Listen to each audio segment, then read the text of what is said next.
Bismillahirrahmanirrahim. Assalamualaikum warahmatullahi wabarakatuh. Berjumpa lagi dengan saya. Pada saat ini kita akan membahas materi di pertemuan kedua untuk mata kuliah data mining. Di pertemuan pertama kita membahas terkait dengan konsep dari data mining itu sendiri. Nah, sekarang kita akan coba membahas terkait dengan peran utama dari data mining sendiri. Menurut Larose, pada tahun 2005, di sini terdiri dari 5 peran utama. Yang pertama adalah estimasi, kemudian yang kedua adalah forecasting, yang ketiga adalah klasifikasi, yang keempat clustering, dan yang kelima adalah asosiasi. Oke, kalau misalkan kita lihat dari contoh dataset data mining itu sendiri, kita bisa melihat berdasarkan dua ya variabelnya. Nah, yang pertama ada variabel yang kita sebut sebagai atribut atau fitur atau dimension. Nah, ini kalau biasanya itu kita sebut dengan variabel X, yaitu variabel yang mana berisikan karakteristik ya atau informasi-informasi yang mana nanti akan mempengaruhi variabel dari Y. Dalam hal ini, variabel Y ini kita sebut sebagai kelas atau label atau target. Nah, di sini contohnya adalah dataset Iris ya, di mana ini merupakan dataset yang cukup populer, terdiri dari sepal length, sepal width, petal length, petal width, dan labelnya itu adalah type yang berisikan 3 kategori, yaitu Setosa, Versicolor, dan Virginica. Oke, sebagai pengingat saja bahwa untuk data ya, tipe data terdiri dari dua, yaitu data penjumlahan dan juga data pengukuran. Data penjumlahan atau pencacahan biasa kita sebut sebagai data atau variabel kategorik, terdiri dari ordinal dan juga nominal. Kemudian untuk pengukuran, ini terdiri dari rasio atau interval, atau yang biasa kita sebut variabel numerik atau continue. Oke, kemudian ini adalah contoh terkait dengan tipe data ya. Saya rasa ini kalian bisa lihat sendiri karena sudah juga diajarkan di metode statistika.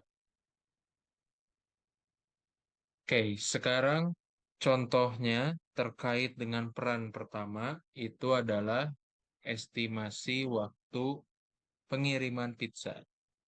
Oke, di sini kalau misalkan kita lihat bahwa estimasi itu bisa berupa model regresi linear. Contohnya di sini X-nya adalah jumlah pesanan P, kemudian ada juga jumlah traffic light, kemudian jarak, dan variabel Y-nya adalah waktu tempuh atau Y-nya ini merupakan label.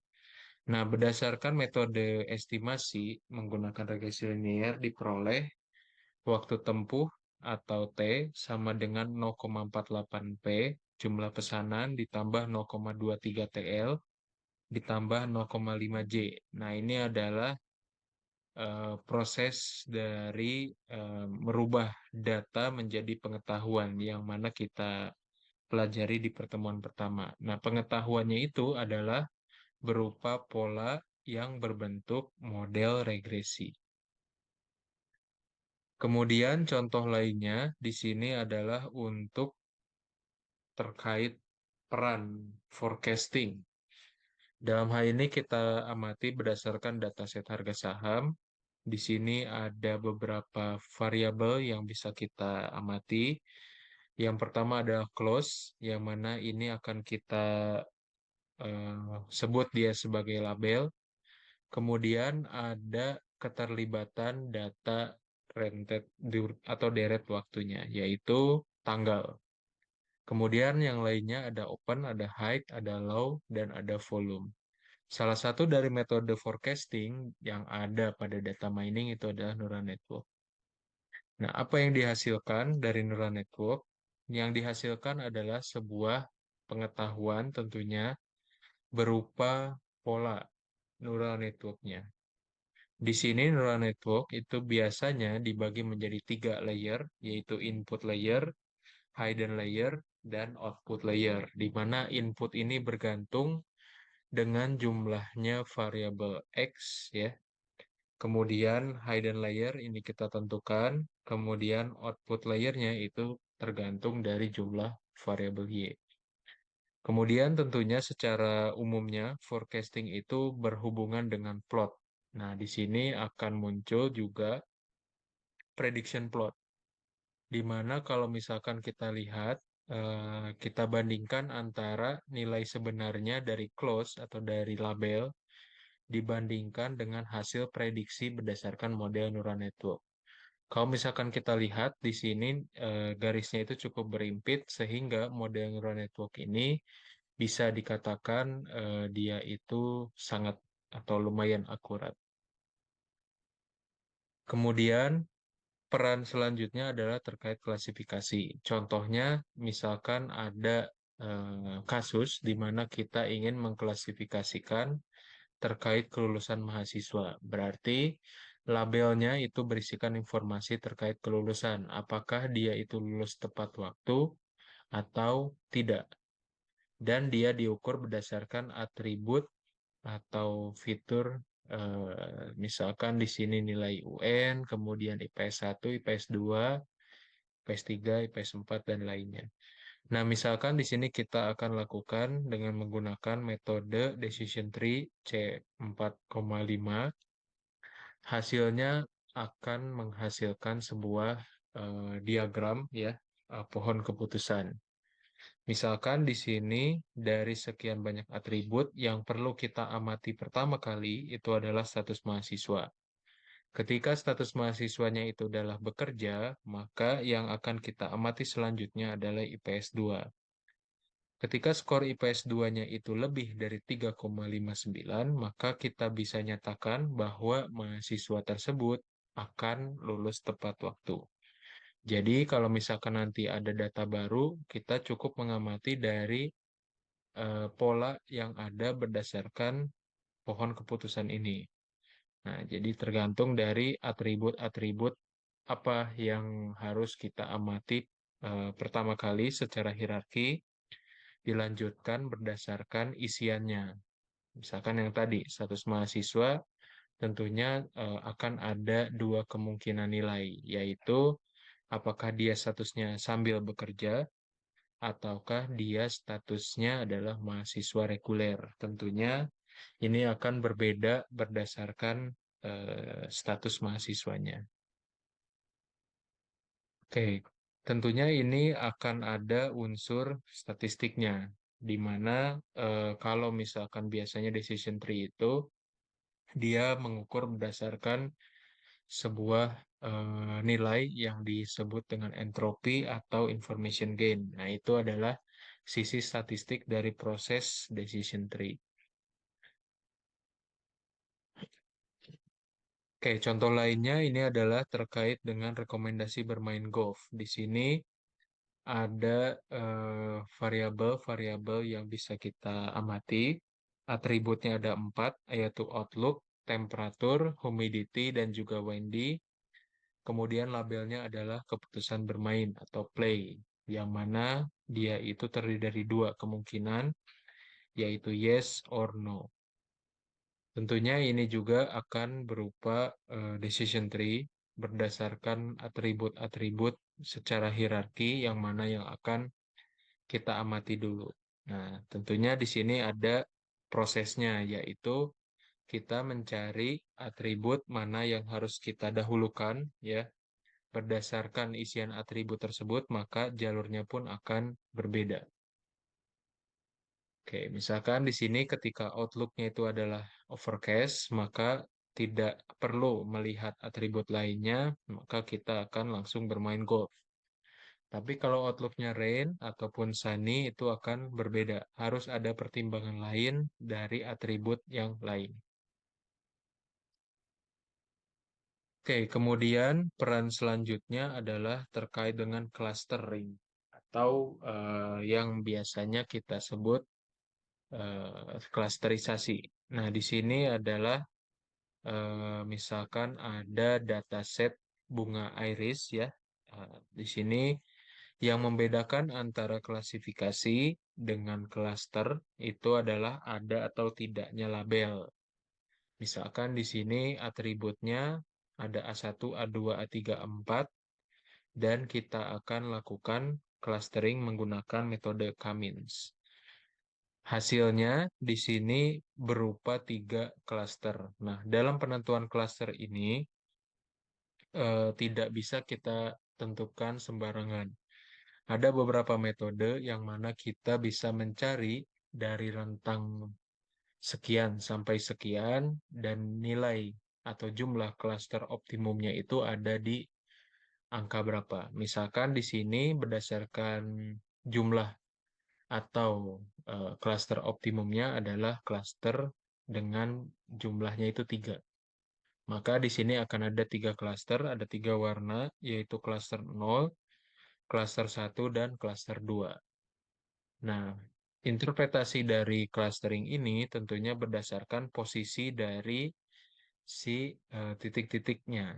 Jadi, clustering ini adalah sebuah metode yang mana dia itu mencari karakteristik yang mirip. Ya, datanya itu dikumpulkan berdasarkan karakteristik yang mirip. Oke, ini adalah contoh lainnya, yaitu clustering jenis pelanggan. Kalau misalkan bentuknya seperti ini, maka yang bentuknya itu besar, ya, dia itu bisa dinyatakan jumlah anggota dari klasternya itu banyak, lebih banyak dibanding dengan yang ukurannya itu kecil. Oke, peran selanjutnya itu adalah asosiasi. Di sini misalkan terkait dengan asosiasi pembelian barang. Ada beberapa item yang bisa kita amati, misalkan di sini gula, kopi, aqua, popok, sampai dengan boneka. Dan misalkan di sini ada 12 contoh dari transaksi pembelian barang. Nah, apa yang bisa kita ambil dari data ini? Kalau misalkan dia nilainya 1, maka dia itemnya akan dibeli atau dia terdapat dalam si transaksi tersebut. Tapi kalau nilainya 0, maka dia tidak dibeli. Nah, misalkan kita akan lakukan metode asosiasi dengan menggunakan FP Crowd, hasilnya adalah seperti ini. Nah, ini adalah beberapa aturan asosiasi yang muncul. Di sini contohnya adalah aturan yang pertama adalah aqua dan sabun dengan confidence 0,8.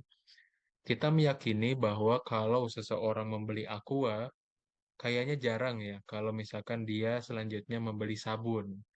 Nah, makanya confidence-nya itu nilainya kecil.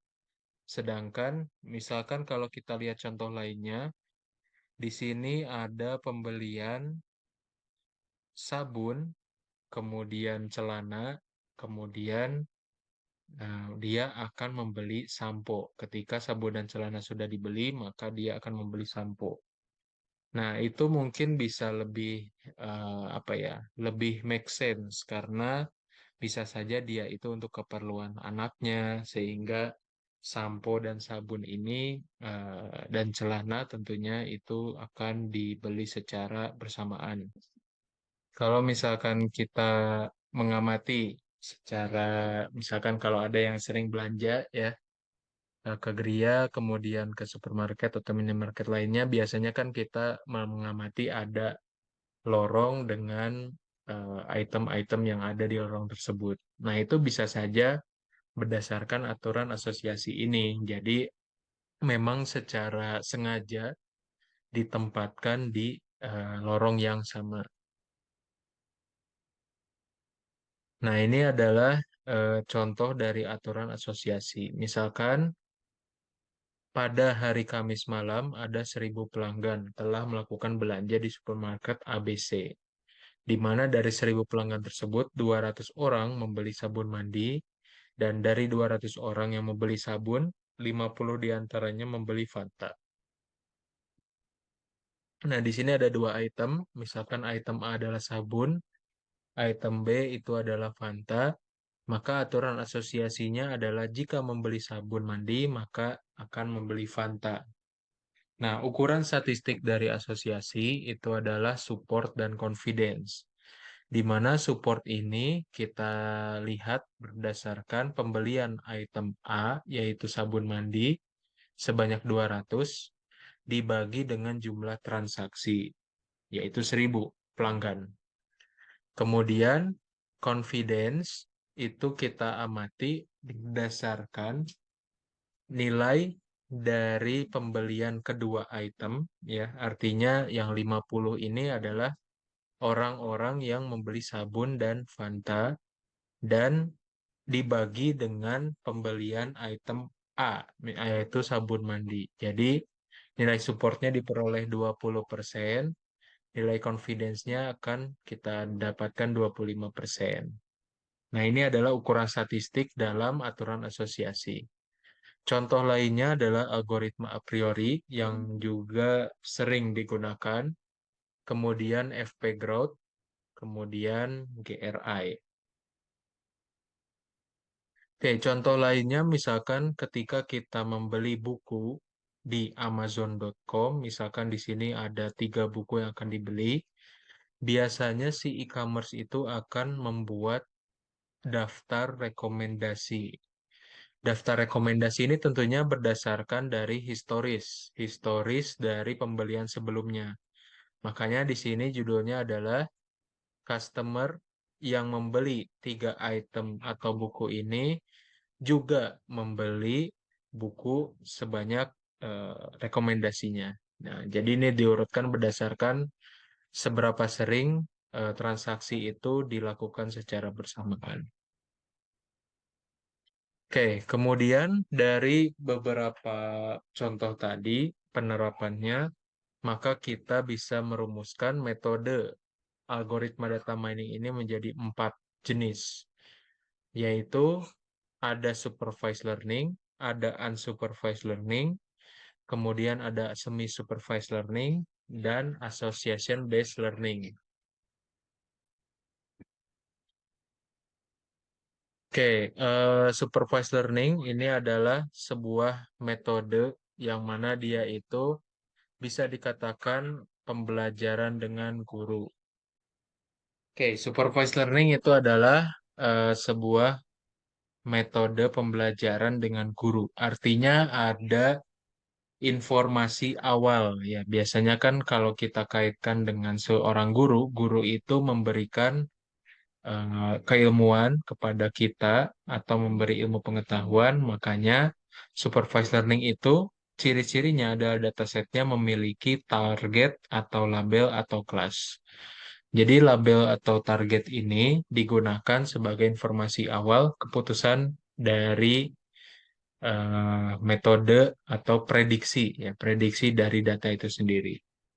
Nah, ini kalau misalkan kita sandingkan dengan yang tadi kita pelajari, algoritma yang termasuk dalam supervised learning ini adalah estimasi, kemudian prediksi atau forecasting, dan klasifikasi.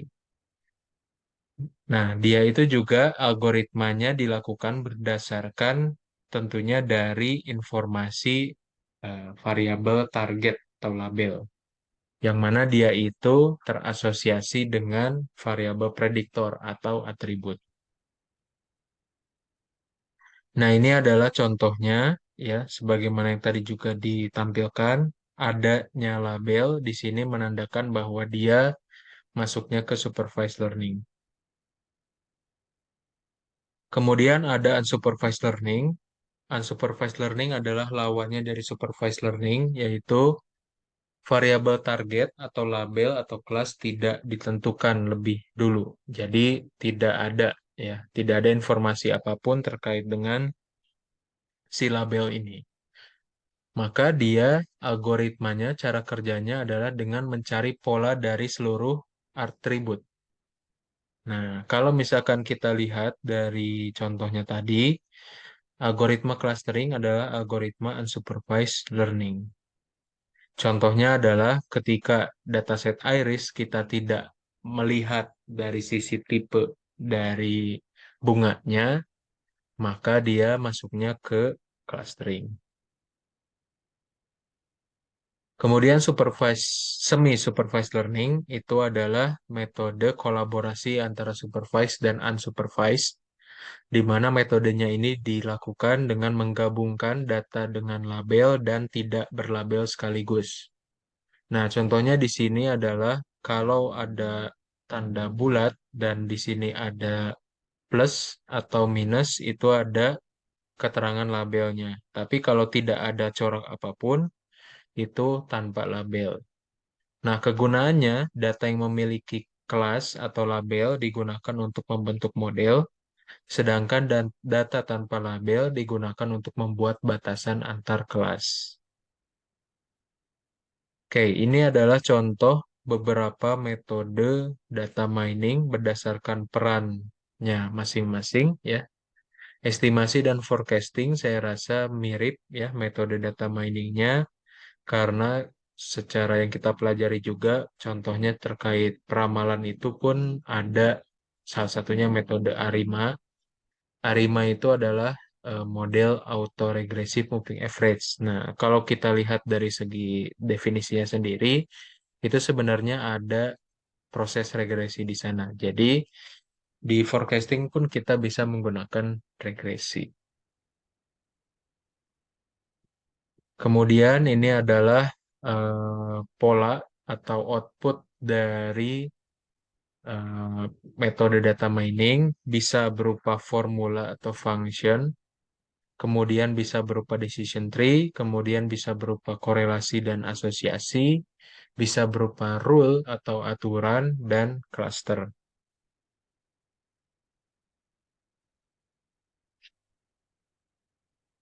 Oke, saya rasa untuk sejarah dan penerapan data mining ini bisa rekan-rekan pelajari ya di modulnya. Oke, mungkin itu saja untuk video kali ini. Mudah-mudahan bisa bermanfaat dan mohon maaf apabila ada hal yang kurang berkenan. Bila taufiq wa hidayah, wassalamualaikum warahmatullahi wabarakatuh.